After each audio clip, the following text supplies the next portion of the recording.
Hello traders, welcome back to another day, another trading video. This is day 12 of trading live. तो market खोलते ही मैंने firstly trade ले ली क्योंकि market को analyse मैं पहले कर चुका था। अगर आपने देखना मैंने मार्केट को एनालाइज कैसे किया तो आप मेरी फोरकास्ट वाली वीडियो देख सकते हैं।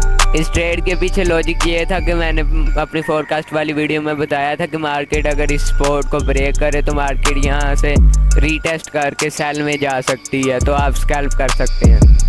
वन मोर इम्पोर्टेंट थिंग, अगर आप मेरे वीआईपी ग्रुप में ऐड होना चाहते हो तो इस वीडियो को लाइक करो, सब्सक्राइब करो और 5 लोगों के साथ शेयर करो और कमेंट करो, मैं आपको अपने वीआईपी ग्रुप में ऐड कर लूँगा।